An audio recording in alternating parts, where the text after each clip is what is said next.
Hello, class. Welcome to art therapy. We're going to start by doing an exercise. I'm going to ask everyone to pick out 2 crayons. Doesn't matter what color. Just put 2 crayons in your hand, 1 in each hand. And you're just going to take the crayons and kind of just wave them around in the air. But we're going to do it to the tune of Happy Birthday. Then what we're going to do is we're going to take it and utilize your paper. You have a blank piece of paper. And we're going to hum the tune Happy Birthday, but you're going to mark on your paper. So one time through in the air, and the second time you're going to kind of doodle on your paper to the tune of Happy Birthday, okay? All right. So, let's go. You ready? Yeah. And go.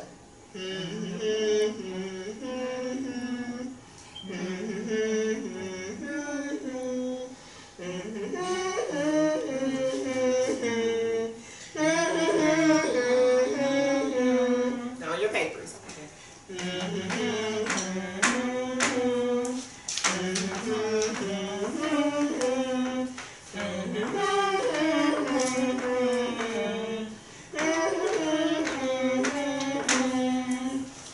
Alright, thank you guys. That was basically a warm-up exercise, kind of bring you into what we're going to be talking about today. We're going to be talking about art therapy. Okay, the lesson will focus on helping students understand the use of art therapy as a technique to help treat children coping with divorce. For our learning objectives, you will understand art therapy, demonstrate art therapy, and interpret the color in art. Okay? Does anyone know what art therapy is? I think that is what counselors use on small children. Could be some adults, but small children to help express their thoughts through colorings, whatever's going on in their lives. You know, it just gives them an insight of what's going on. Anyone know? What is art therapy? According to the American Art Therapy Association, art therapy is the use of art creation as a form of psychotherapy for people experiencing trauma or illness, seeking personal development, or struggling to deal with the day-to-day acts of living.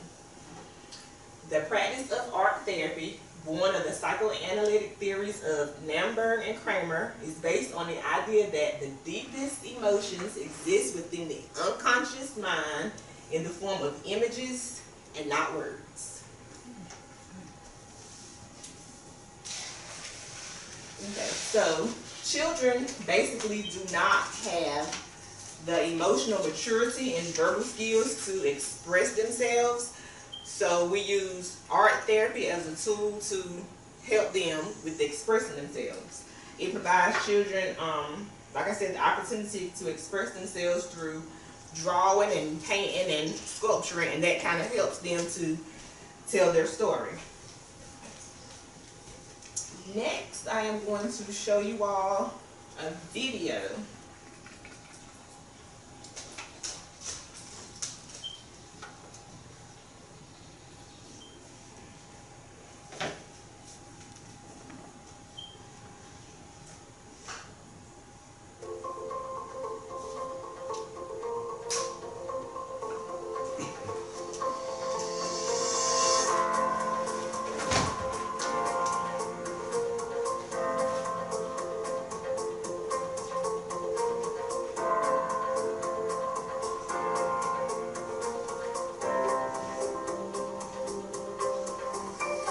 The Teapot Trust uses art therapy as a way of helping children and young people cope with long-term medical conditions.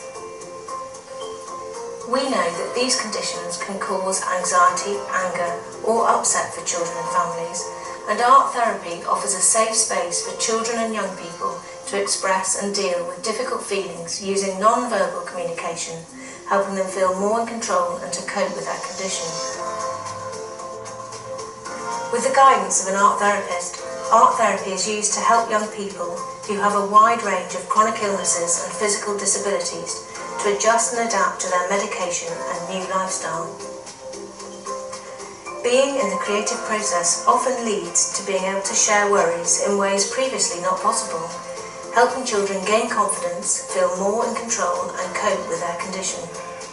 Art therapy helps children to adjust and adapt to their illness and build the resilience to cope with the emotional strain that often accompanies it. Art therapy works particularly well with children who find it difficult to express themselves verbally and can create transformational change in a child's life.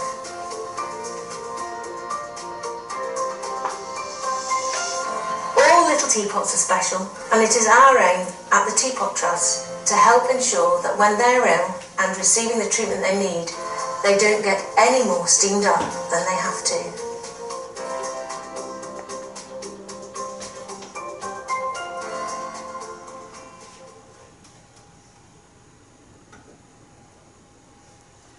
So next I'm going to have you to do an activity. You should have another plain piece of paper. This activity is called Mom House, Dad House. I'm going to ask you to fold the paper in half. And on one half of the paper, I want you to be creative and draw a picture of how you see Mom's house. And then on the other side of the paper, I want you to draw a picture of what you see, how you see Dad's house. So just take a few minutes and draw those pictures for me.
So take just a few more minutes and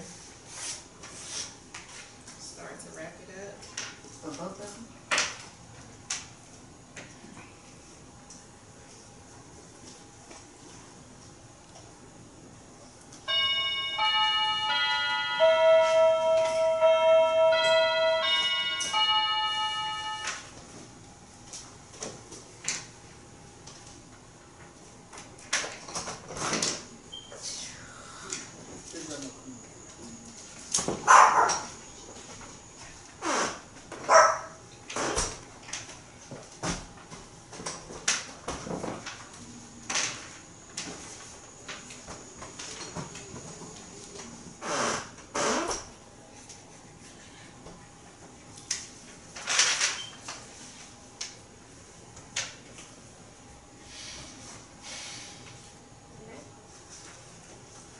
So now what I'm going to ask you all to do is pair up with your partners and exchange your drawings and kind of talk about your drawing to each other. Okay?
I was telling y'all that this is my mother's house.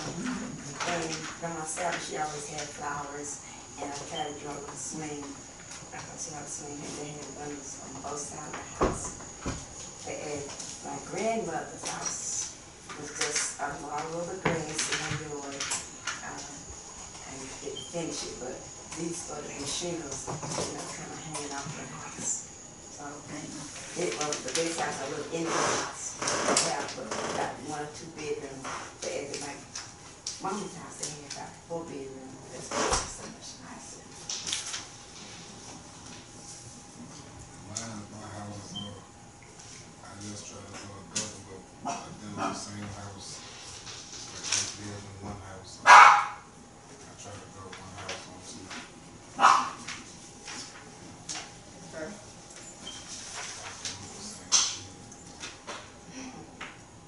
So you view your parents' home as the same?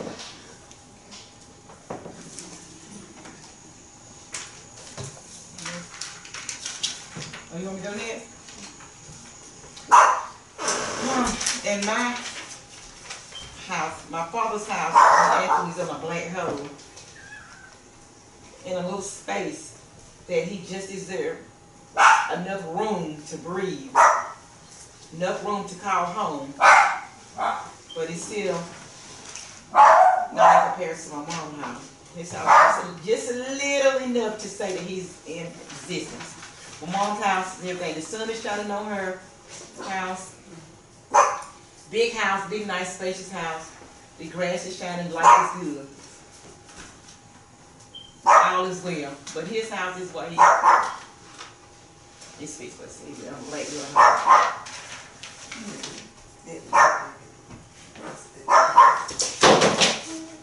You want to explain your house? Yeah.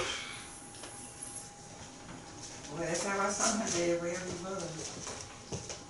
And a little something like that. And mom had her houses. It was nice. They had trees and grass, and it was homely. But my dad lived like a trailer.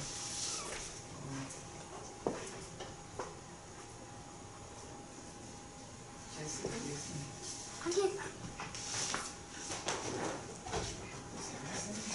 So basically, what I just had you all do was one of the art therapy examples, which we'll get into on the next slide. But using your crayons, you can use markers, color pencils, finger painting, doodling, molding clay, making cards and collages. And also activities such as drawing or painting your emotions, the creating emotion wheel, which is what I have up, a postcard that you will never send. You will write a message to someone, attach a drawing to a balloon, or a collage chart, which is the activity that we will get into next. There are several benefits to focusing on color during art therapy.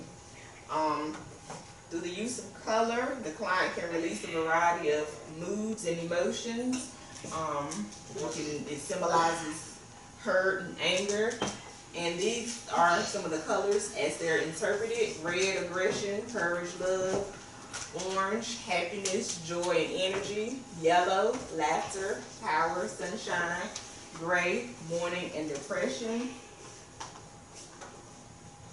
green, sympathy, security, friendship; blue, depression, sadness; purple, anxiety, grief, and wisdom; black, death, mourning, and danger.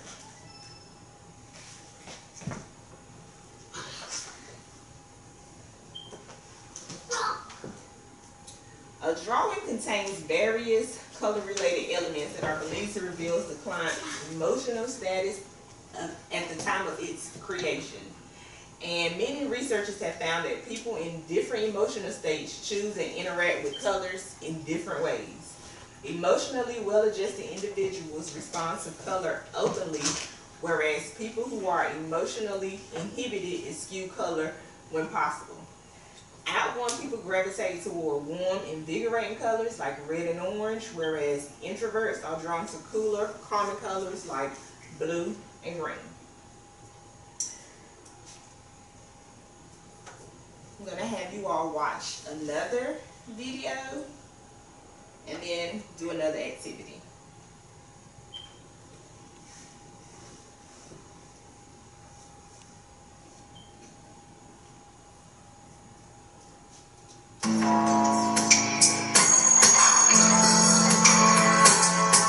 How do I evaluate either literally a painting that somebody's done or their drawing?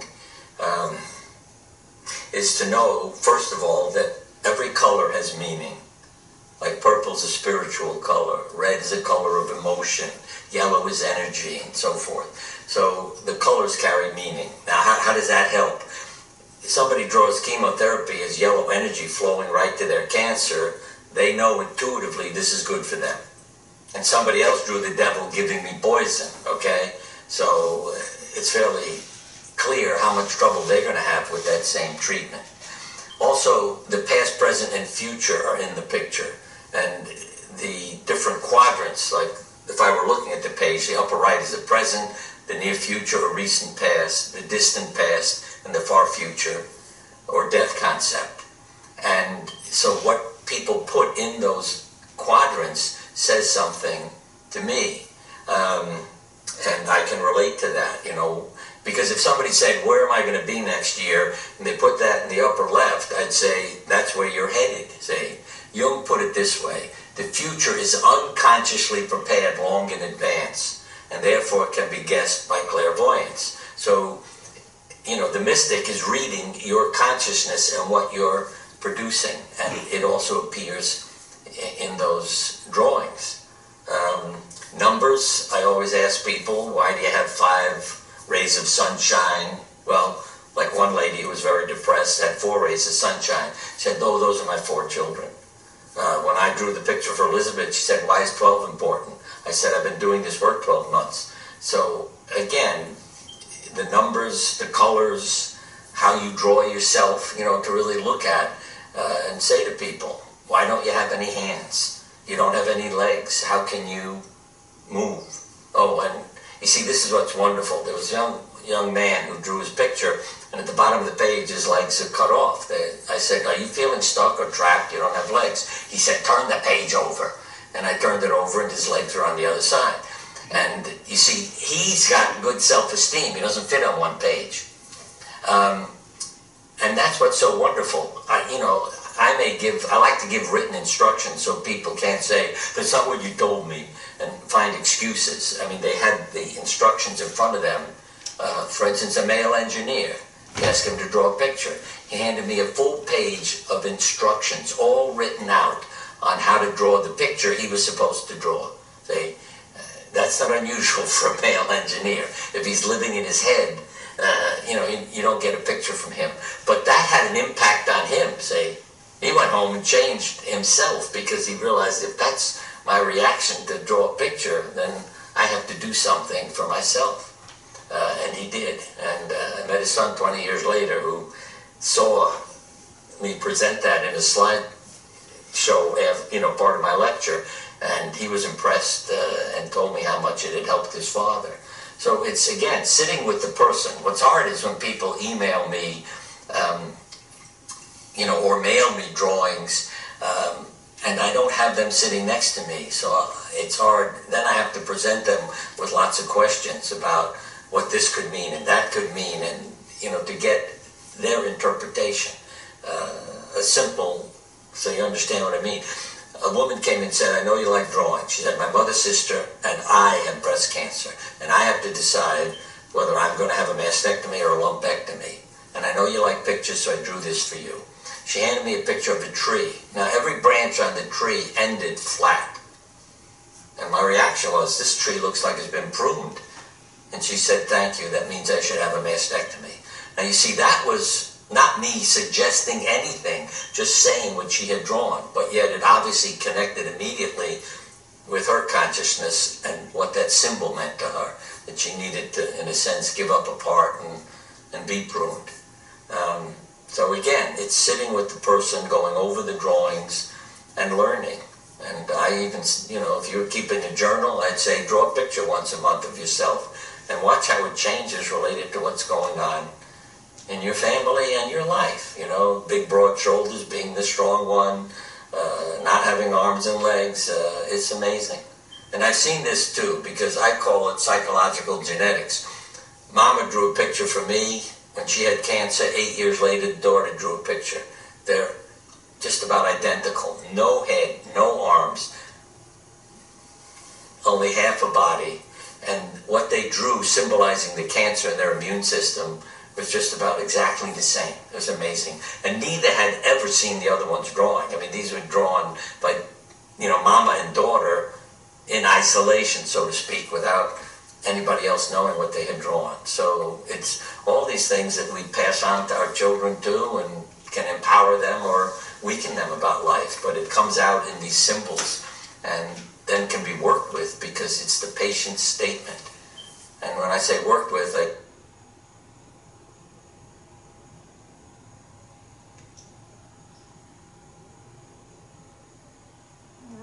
So it seems that we're having a little difficulty with the video right at the end. I don't know. So we lost internet connection. So we're going to move right along to the activity, which is the emotion heart. I'm going to ask that you pick 5 colors to color your heart. But I want you to, the colors that you pick, I want you to link them to an emotion. I'm going to ask that you take a minute or two. So I can color the heart? One color or many colors? 5 colors.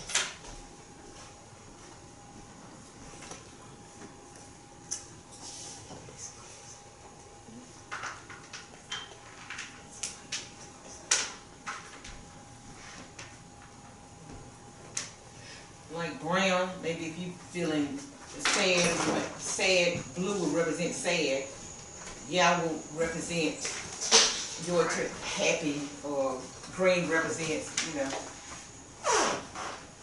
feeling good, and gray and black.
colors?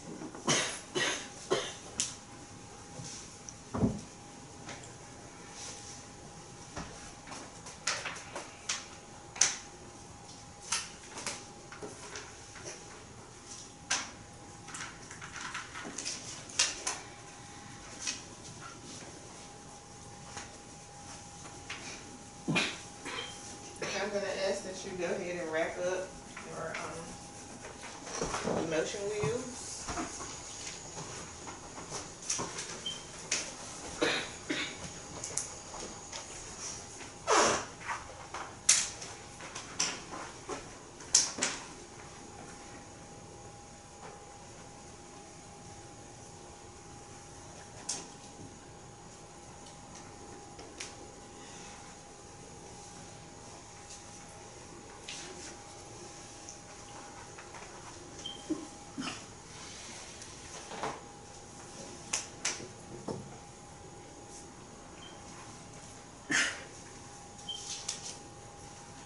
So what we're going to do now is kind of talk about your hearts and the emotions that you all link with your hearts.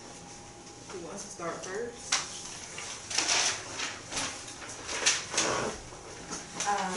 Go ahead. These, as you can see, I have a range of emotions.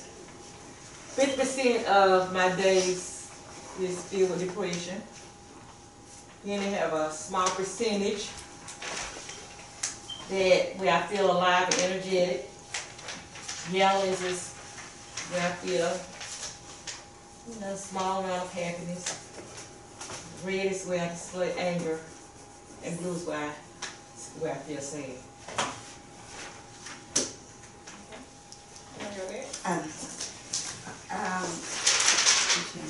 You see, the majority of my heart is yellow because of happiness. I have a lot of happiness, and because of where the life that I live. And that's supposed to be orange. I'm not sure. I can't remember what the orange was, but I believe it's in the category of pleasantness and happiness.